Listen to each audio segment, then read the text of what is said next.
Cowboy rescued Apache girl, never guessing she'd become his destiny. The gunshot cracked through the canyon like a whip against stone. Cole McAllister heard it before he saw anything. Sharp, final. The kind of sound that meant someone's story had just ended. He pulled his horse to a stop on the ridge above, dust rising slow around the animal's hooves. The desert stretched out below him, all red rock and silence, and somewhere in that emptiness, death had just arrived. He should have kept riding. That's what any smart cowboy would have done. Out here, 3 days from the nearest town, you didn't go looking for trouble. Trouble had a way of finding you all on its own, and when it did, it usually brought friends. But Cole had never been good at walking away from things that made his gut tighten. It was a failing that had cost him plenty over the years: jobs, friendships, a woman who'd loved him once. He nudged his horse forward, down the narrow trail that wound between the canyon walls. The smell hit him first. Blood and gunpowder, sharp and metallic in the dry air. Then he saw them, bodies sprawled in the dirt like discarded dolls. Apache. 3 adults, maybe 4. It was hard to tell with the way they'd fallen, limbs at angles that didn't make sense, dark stains spreading beneath them in the red dust. Cole's hand went to the rifle on his saddle, but he didn't draw it. Whatever had happened here was already finished. That's when he saw her. A girl, maybe 8 or 9 years old, curled against a boulder like she was trying to disappear into the stone itself. Her dress was doeskin, decorated with small beads that caught the sunlight.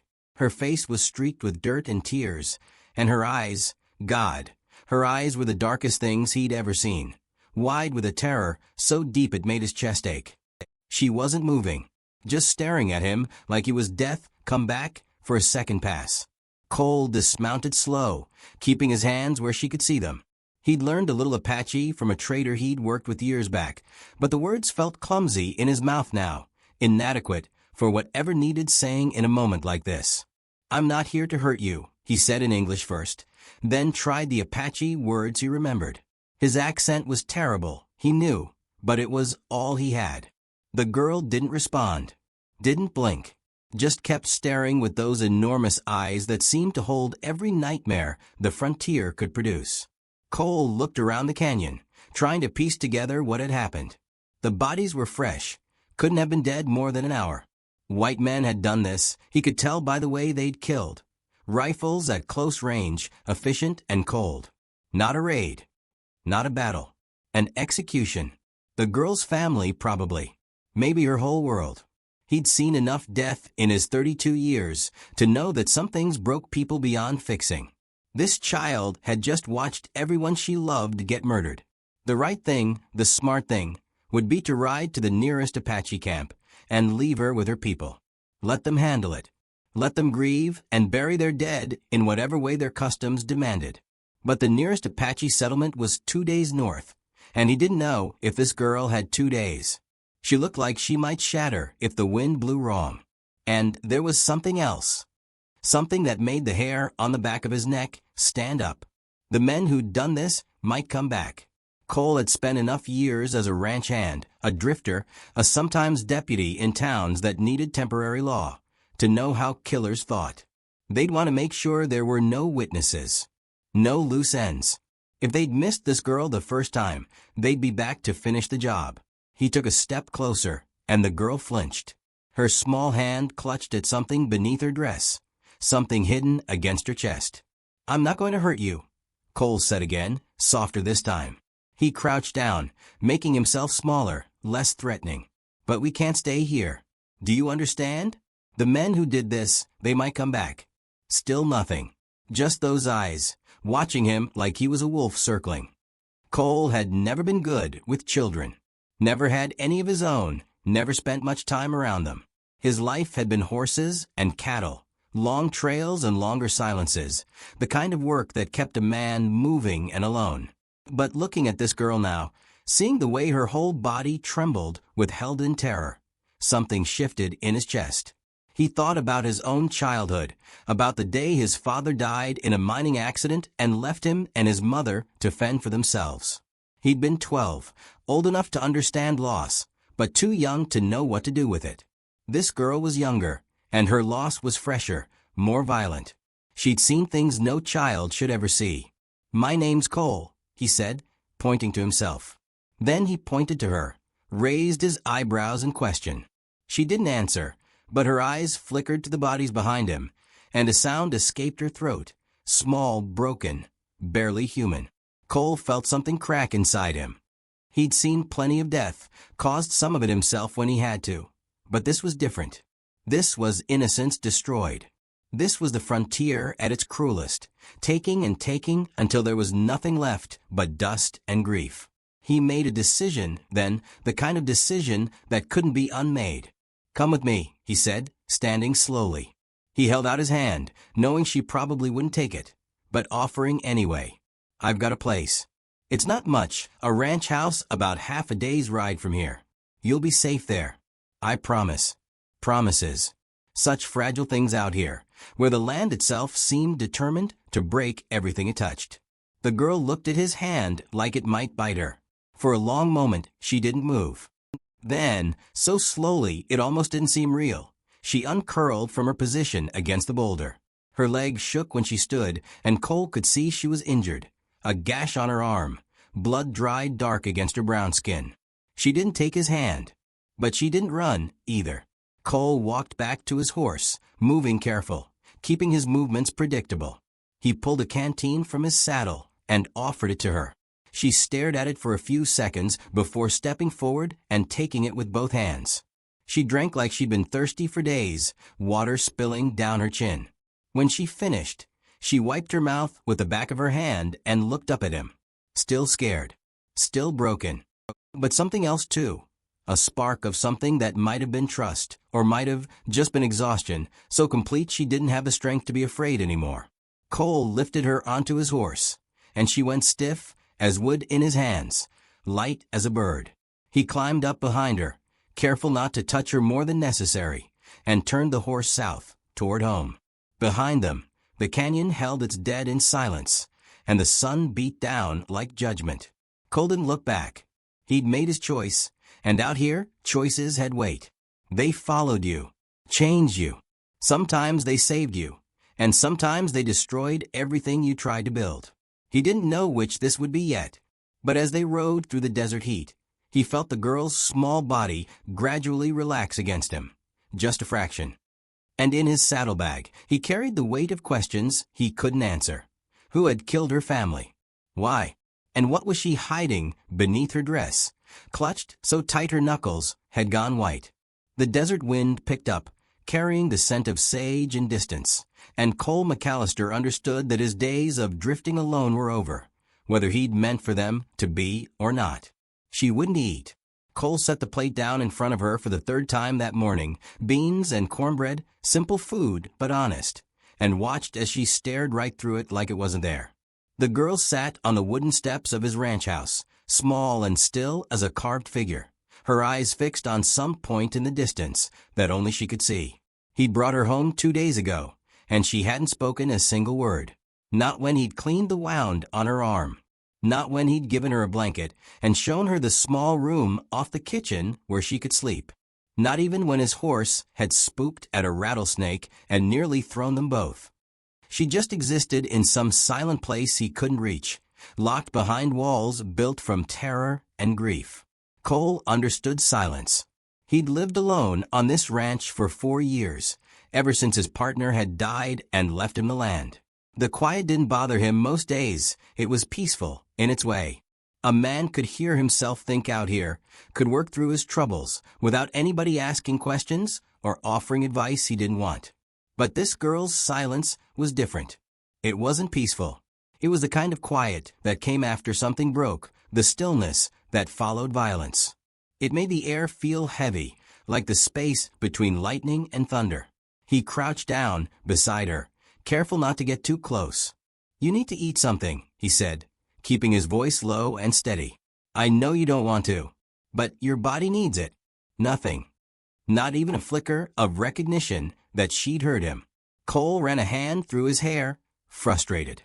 He was a rancher, a cowboy who understood horses and cattle and the hard work of surviving on land that didn't want you there. He knew how to mend fences and break stubborn animals and read weather in the shape of clouds.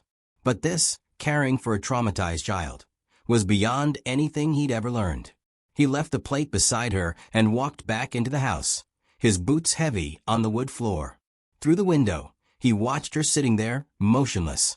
The morning sun caught the beads on her doeskin dress, making them shine like small pieces of sky. The hours passed slow. Cole worked on fixing the corral fence that had come loose in last week's windstorm.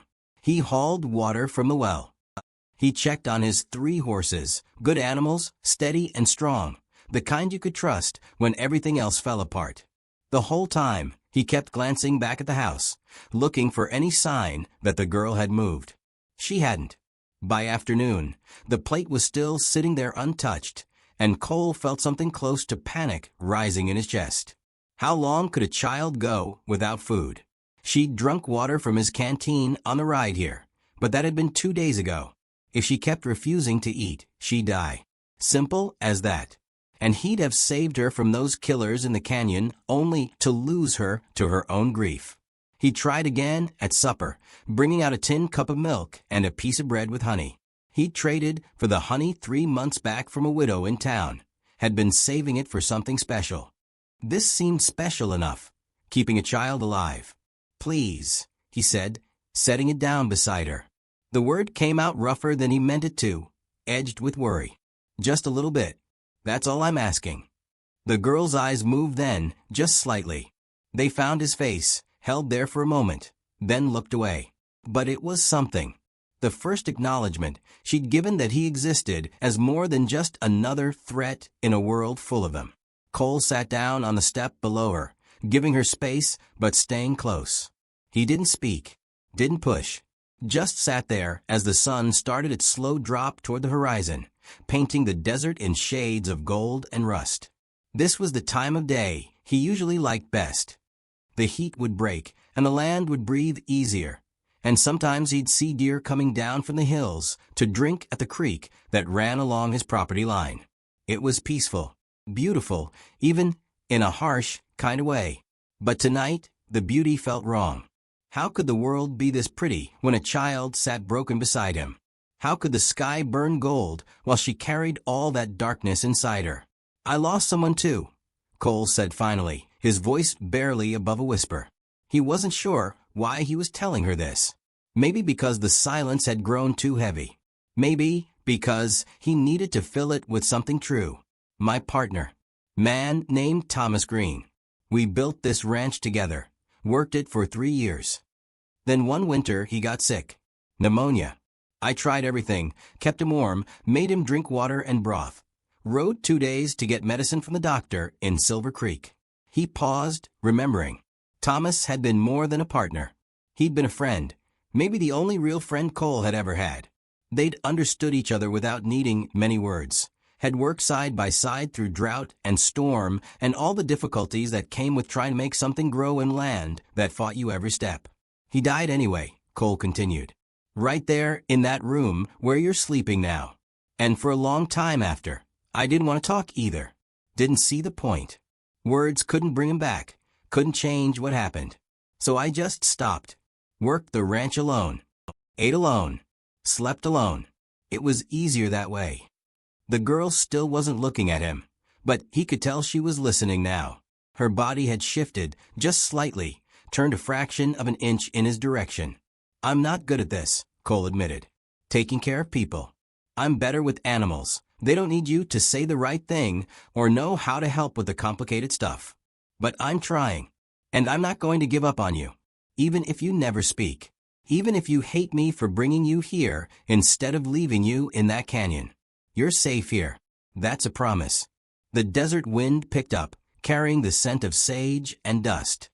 Cole's hands rested on his knees, and in the fading light he could see the old scar there, a burn mark on his left hand, shaped almost like a brand. He'd gotten it years ago, in a fire that had taken the barn on his family's homestead. He'd been 17, trying to save the horses, and a burning beam had fallen across his hand and pinned him. His father had pulled him free, but not before the fire had left its mark. He'd carried that scar for 15 years now, a reminder of pain, Yes. But also of survival. Of the fact that terrible things happened and you lived through them anyway, marked but still breathing. The girl's hand moved. Cole almost didn't see it at first. Her fingers reaching out, slow and careful, toward his scarred hand. When she touched the old burn mark, her fingertips were light as bird wings, tracing the shape of the damaged skin. Then she spoke. One word, barely audible, in English that was rough, but clear. Alone. Cole's breath caught. He looked at her, really looked at her, and saw something he'd missed before. Recognition. She wasn't just naming his scar. She was naming what they shared. The loneliness. The loss. The way pain marked you and changed you and left evidence on your skin or in your silence. Yes, he said softly. Alone. She pulled her hand back, but her eyes stayed on his face. And for the first time since he'd found her in that canyon, she really saw him. Not as a threat or a stranger or just another man in a world full of dangerous men, but as someone who understood. But maybe, Cole added, his voice gentle, we don't have to be. Not anymore. The girl didn't respond, but she reached for the cup of milk he'd brought her, lifted it to her lips, and drank. Just a sip. Then another. Small victories, Cole thought. That's all they had out here. Small moments of progress in a world that tried every day to break you. As darkness settled over the ranch, Cole stood and went inside to light the lamps. Through the window, he could see the girl still sitting on the steps, the cup cradled in her hands. She was drinking slow, like she'd forgotten how and had to remember all over again. It wasn't much. It wasn't enough. But it was a beginning. And Cole understood, watching her there in the growing dark, that healing wasn't something that happened all at once. It was small moments stacked on top of each other, a word spoken, a meal eaten, a hand reaching out to touch a scar and say, I see you. I know what it means to hurt. Trust would take longer. He knew that. Trust was harder to build than any fence, more fragile than glass, easier to break than promises. But they had time. And out here on this isolated ranch, with nothing but desert and sky and the slow turning of days, maybe time was enough. That night, he woke to screaming. Her hand clamped over his mouth, small and desperate, yanking Cole from sleep. His eyes snapped open to find the girl crouched beside his bed, her face inches from his, her expression pure animal terror. She pressed her finger to her lips, the universal signal for silence, and pointed toward the window. In the pale pre-dawn light, her whole body trembled like a leaf in wind. Cole heard it then. Horses. Multiple horses, moving slow and careful through the darkness outside his ranch house. His heart kicked against his ribs. He sat up carefully, reaching for the rifle he kept propped against the wall, and moved to the window. The girl followed, pressing herself against the rough wood beside him, her breathing quick and shallow. Through the glass, Cole counted 5 riders. They moved like shadows, spreading out to surround the house with the kind of precision that came from years of hunting. Even in the dim light, he could see the paint on their faces, white and red stripes that marked them as Apache warriors on a mission of vengeance. They'd come for the girl. Cole's mind raced. He was a decent shot, had been a deputy sheriff for 6 months in a mining town up north, knew how to handle himself in a fight. But 5 Apache warriors against 1 cowboy with a rifle? Those were bad odds. The kind of odds that got you killed before you could even reload. The girl grabbed his arm, her fingers digging in hard. When he looked down at her, he saw something that surprised him. She wasn't just scared. She was shaking her head, trying to tell him something. Don't shoot, her eyes seemed to say. Don't fight them. They'll kill us both, Cole whispered, his voice barely audible. She shook her head again, more insistent this time. Then she did something he didn't expect. She stood up, walked to the front door, and before he could stop her, pushed it open and stepped outside. Cole's stomach dropped. He moved fast, putting himself between her and the warriors, his rifle raised but not aimed.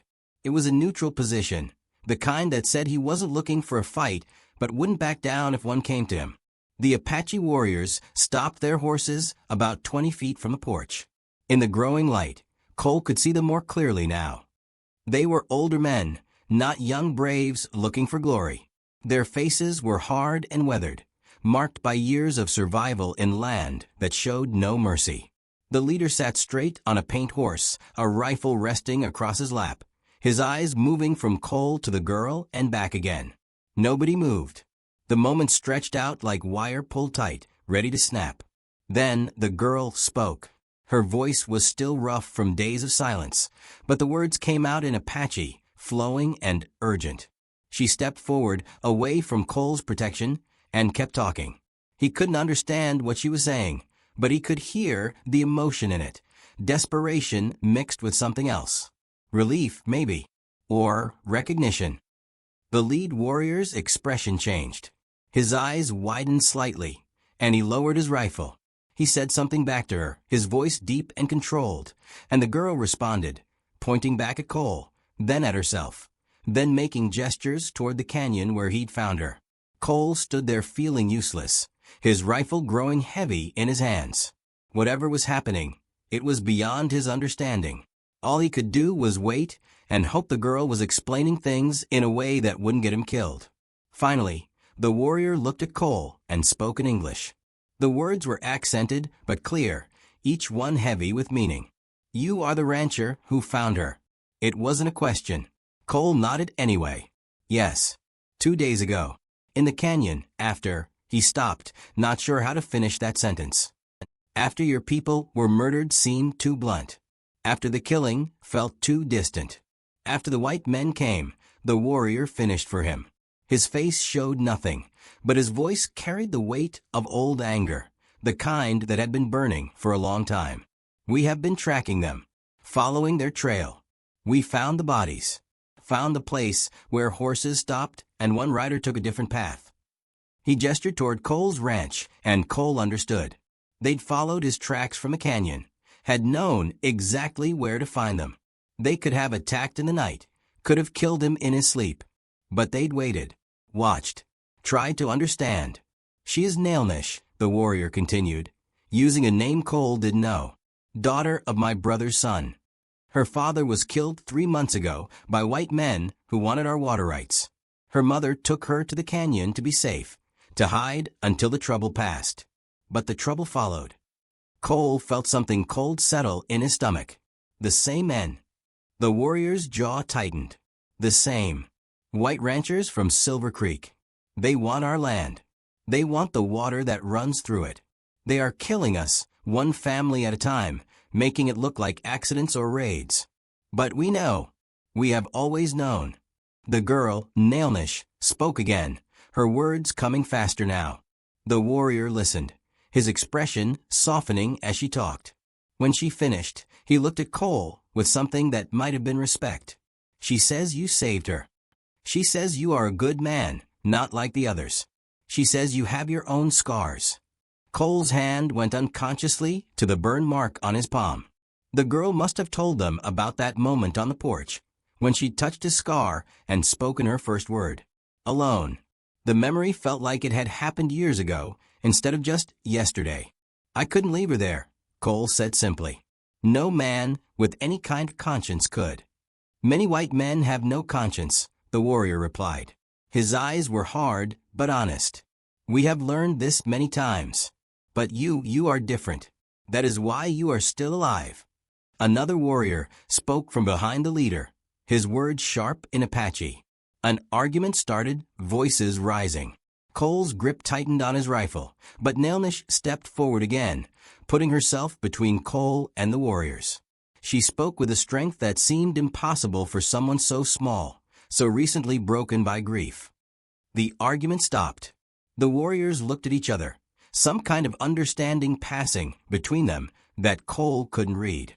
The leader turned back to Cole. "The men who killed her family, do you know them?" "No," Cole said. Then he stopped, something clicking in his mind. Thomas, his former partner, the man who'd owned half this ranch before he died. Thomas had worked for a big operation in Silver Creek before they'd started this place together. A cattle outfit run by a man named Hendricks, who'd been buying up land for years, pushing out the smaller ranchers and homesteaders. And the Apache, whose water rights made their land valuable. "Wait," Cole said slowly. Thomas Green. My partner who died last winter. He used to work for a rancher named Hendricks in Silver Creek. Big operation. Lots of money behind it. The warrior's expression darkened. Hendricks. Yes. We know this name. He is the snake's head. But he does not do his own killing. He hires men, outlaws who will do anything for gold. Cole's mind was racing now, pieces falling into place. Thomas had left that job suddenly, had shown up at Cole's door with money to invest in their ranch and a story about wanting a simpler life. But there'd been something else too, a tension in Thomas that he'd never fully explained. He'd drunk too much some nights, had nightmares that left him sweating and shaking. Had Thomas known? Had he been part of it? My partner, Cole said carefully. Was he involved in any of this? The warrior studied him for a long moment. We do not know all the names. But your partner left Hendricks suddenly, in the middle of winter. Some say there was a fight. Some say he refused an order. We only know that after he left, the killing slowed for a time. Then it started again. Relief and grief hit Cole at the same time. Thomas hadn't been part of the murders, but he'd known about them, had maybe even been asked to participate. And rather than turn in his employer, rather than go to the law or stop it himself, he'd just walked away. Tried to start over, tried to wash the blood off his hands by building something clean and good. It hadn't worked. Guilt had eaten him from the inside, had probably made him sicker when the pneumonia came, had stolen his will to fight and live. The girl, Cole said. Nailnish. What happens now? The warrior looked at her, and something passed between them, some communication that needed no words. Then he looked back at Cole. She should return to our people. She is family. She has a place with us. Cole nodded. It made sense. It was right. But he found himself surprised by the ache in his chest, the sudden reluctance to let her go. In just 3 days, this silent, broken child had become something to him. A responsibility. Maybe even something like hope. Nailnish spoke again, her voice firm. She pointed at Cole, then at herself, then made a motion that seemed to mean together. The warrior frowned. She says she will not come. She says the men who killed her family will look for her with our people. She says she wants to stay here, where they will not think to look, where she can be safe. She can't stay here, one of the other warriors said in English, his voice angry. She is Apache. She belongs with her people. But the leader raised his hand, silencing him. His eyes stayed on Nailnish, reading something in her face that Cole couldn't see. She has lost much, the warrior said quietly. Her father, her mother, her baby brother. All her world is blood and grief. Perhaps she needs distance from that. Perhaps she needs time to heal before she can return and remember without breaking. He looked at Cole, measuring him. You would keep her safe? Protect her from the men who want her dead. Yes, Cole said, without hesitation. Whatever it takes. Even if it means fighting your own people? Even if it means becoming an enemy to white ranchers who have money and power. Cole thought about Thomas, about the guilt that had killed him as surely as any disease. He thought about Hendricks and the men who worked for him, about the bodies in that canyon and the way Nailnish had looked when he'd first found her, small and broken and so terribly alone. Yes, he said again. Even then. The warrior nodded slowly, and something like approval crossed his weathered face. Then she will stay, for now. But know this, rancher, we will be watching. If harm comes to her, if you betray this trust, there will be no mercy. No second chance. I understand. And there's more, the warrior continued, his voice dropping lower. The men who did this, they know she exists.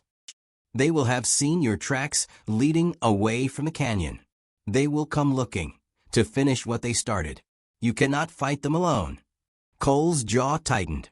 He'd known this was coming, had felt it hanging over him since the moment he'd decided to take Nailnish from that canyon.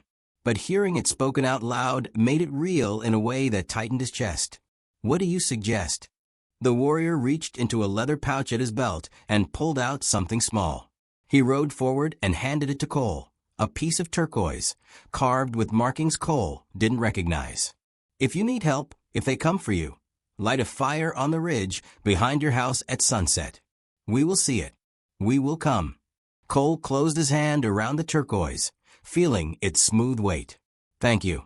Do not thank us, the warrior said. This is not kindness. This is family. And you, by choosing to protect her, you have made yourself part of something larger than your fence and your cattle and your simple rancher's life. The fight between our people and men like Hendricks, it does not end. It only grows. He pulled his horse back, and the other warriors followed. Just before they turned to leave, he spoke one more time. Her name means she who works hard. Remember that. She is stronger than she looks. Stronger than her grief. Do not treat her like something broken beyond repair. Then they were gone, disappearing into the dawn like smoke, leaving Cole standing on his porch with a rifle in one hand and turquoise in the other, and a child beside him who'd just chosen him over her own people. Nailmish looked up at him, her dark eyes serious. She reached out and touched the turquoise in his palm, then wrapped his fingers closed around it. Stay, she said in English, her second word. And Cole understood she wasn't asking if he would keep her. She was promising she would keep him too. The judge's gavel cracked like a gunshot, and every eye in the courthouse turned toward the door. Cole McAllister stood in the entrance with Sky beside him, a leather satchel in his hand containing evidence that could hang 4 of the most powerful ranchers in the territory. His heart hammered against his ribs as he took in the room, wood-paneled walls, a gallery packed with townspeople and cattlemen, and at the front, Judge Harlan Morton presiding over what was supposed to be a routine land dispute hearing. But there was nothing routine about what Cole was about to do. 3 months had passed since the Apache warriors had ridden away from his ranch, leaving Sky in his care. 3 months of teaching her English with help from the settlement women, of her teaching him Apache words in return, of slowly building something that looked almost like a family. She'd started smiling again, just sometimes, when his chickens did something foolish, or when she beat him at the stone game she taught him. But the nightmares hadn't stopped, and neither had the threat hanging over them like a storm cloud that wouldn't break.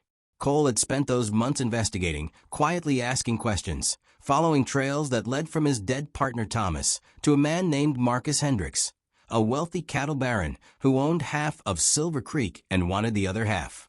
The kind of man who wore expensive suits and smiled at church on Sundays while his hired guns murdered Apache families for their water rights. The evidence in Cole's satchel proved it. Letters, payment records, testimonies from 2 outlaws who'd been willing to talk once they understood they were being set up to take the fall, while Hendricks walked free. Sky squeezed his hand, bringing him back to the moment. She wore a simple dress now, given to her by Mrs. Henderson from the general store, but she still kept her doeskin dress folded carefully in her room. Still wore the small beaded bracelet her mother had made her.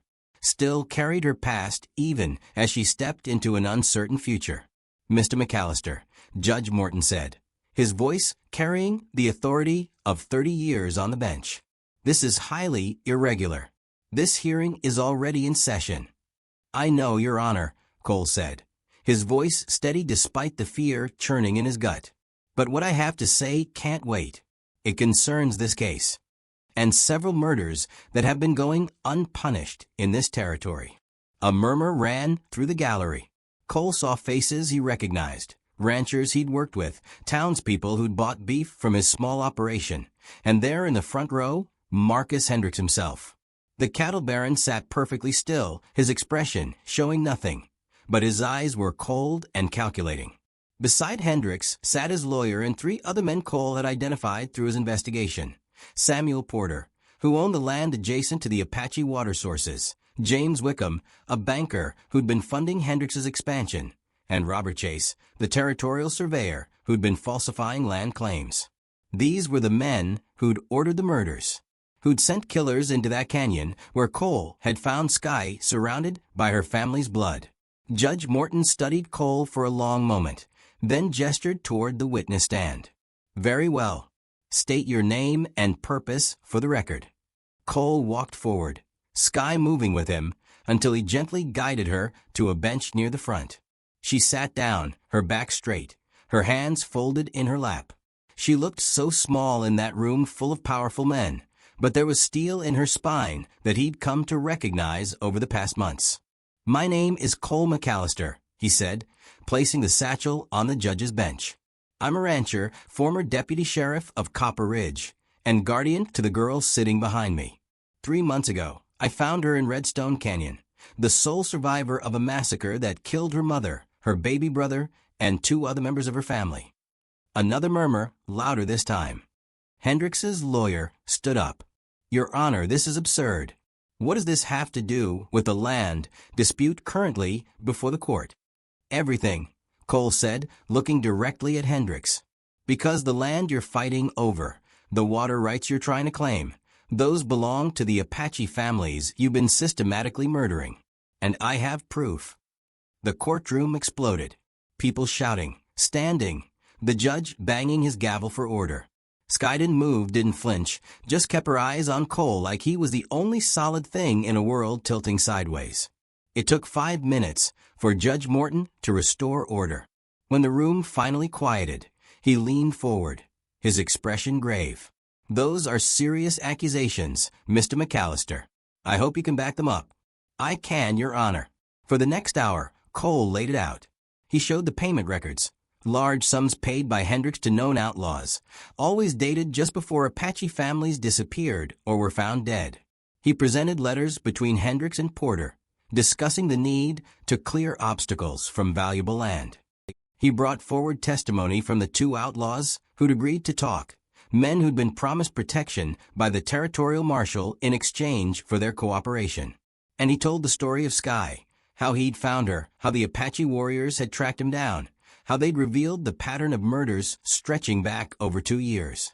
The courtroom was silent now, heavy with the weight of truth being spoken in a place that rarely heard it.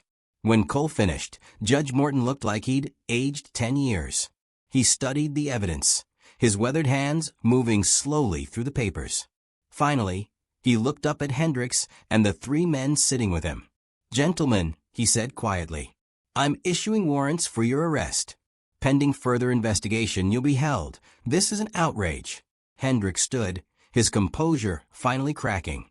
"That child is Apache. Her testimony means nothing in a court of law. And this drifter," he pointed at Cole with contempt, "this nobody rancher, he's probably been paid by the Apache to fabricate these lies." Cole felt his temper flare, but he kept his voice level. "I haven't been paid by anyone. And Sky isn't testifying. I am. I'm a white man, a property owner, a former lawman. My testimony carries weight in your precious court." "Your testimony is speculation," Hendrix's lawyer interjected. "Circumstantial at best. You didn't witness any of these alleged crimes." "No," Cole admitted. "But I witnessed the aftermath. I saw what your employer's hired guns did to a mother and her children. I saw," he stopped, his throat tightening. Sky was watching him. And in her eyes he saw every nightmare she'd woken from screaming, every moment she'd flinched at sudden sounds, every time she'd touched the beaded bracelet her mother had made, and her small face had crumpled with grief.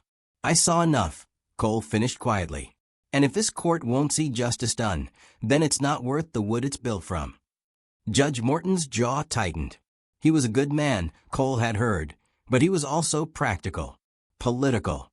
He understood how the territory worked, how power flowed, how men like Hendrix could destroy careers and reputations with a word in the right ear. The judge looked at Cole, then at Sky, then back at the evidence spread before him. The moment stretched out, fragile as glass. "Mr.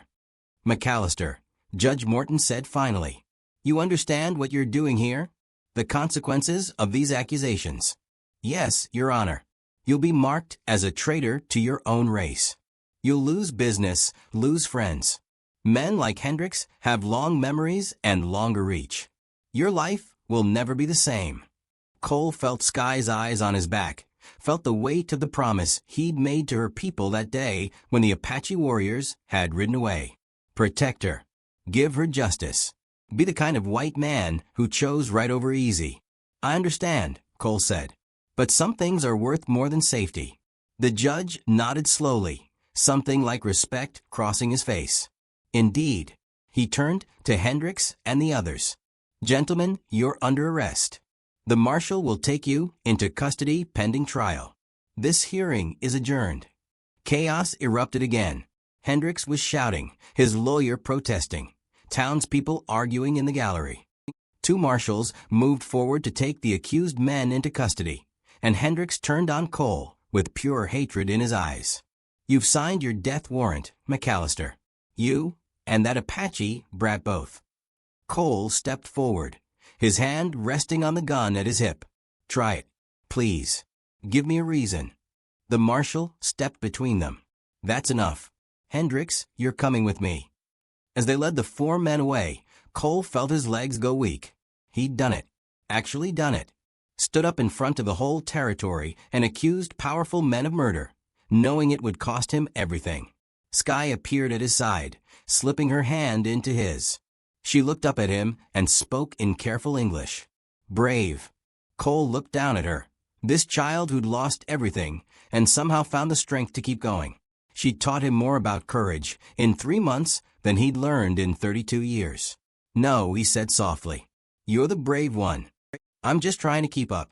They walked out of the courthouse together into the afternoon sun. Outside, people stared, some with respect, some with contempt, most with uncertainty. The settlement women, who'd helped teach Skye English, gave Cole small nods of approval. But several ranchers he'd known for years turned their backs, making their position clear. Cole understood. He'd chosen a side in a war most white folks didn't want to acknowledge was happening. He'd put justice for an Apache child above loyalty to his own kind. In the eyes of many, that made him worse than an outlaw. It made him a traitor. Mrs. Henderson from the general store approached them, her face kind but worried. Mr. McAllister, what you did in there, that took real courage. But you should know, there's talk. Hendricks's men are angry. Some of the other ranchers, too. You might want to consider leaving the territory for a while. Taking the girls somewhere safe. This is our home, Cole said simply. We're not running. Mrs. Henderson nodded, though her worry didn't ease. She pressed a small cloth bag into Skye's hands. Peppermint sticks. For being so strong. Skye looked at the candy, then at Mrs. Henderson, and smiled, a real smile that made Cole's chest ache with something close to pride. As they rode back toward the ranch, the sun beginning its slow descent toward the horizon, Cole thought about everything that had changed since that day in the canyon. He'd been a drifter then, a man with no real ties, working land that had been his partner's dream more than his own. He'd been surviving, not living. Just moving through days without purpose or meaning. Skye had changed that. This fierce, broken, healing child had given him something he'd been missing without knowing it. A reason to be better than he was.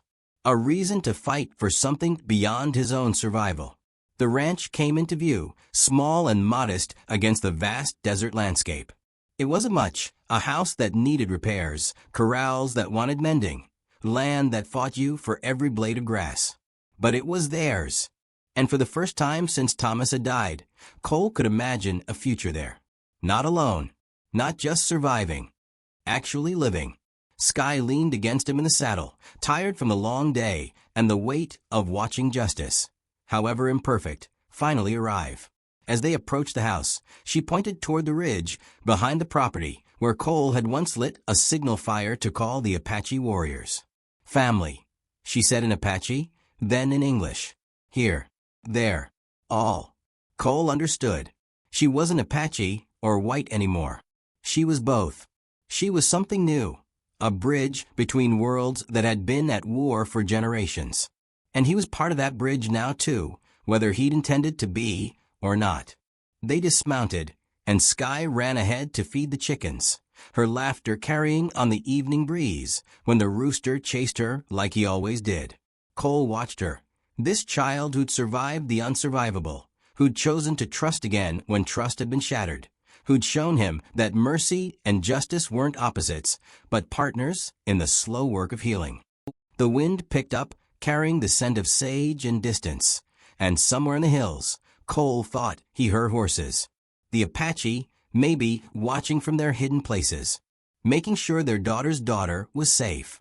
Making sure the white rancher who'd chosen her over his own comfort was keeping his promises. And Cole realized something that settled in his bones like truth. Home wasn't a place you found. It was a choice you made. Again and again, in moments big and small, you chose to stay, to fight, to build something worth protecting. He'd made his choice in that courthouse. And whatever came next, revenge from Hendrix's allies, exile from his community, the hard work of raising a child across the divide of language and culture, he would face it. Because sometimes mercy gave back what violence had stolen. And what it had given him was purpose, family, and a reason to finally stop drifting and call somewhere home.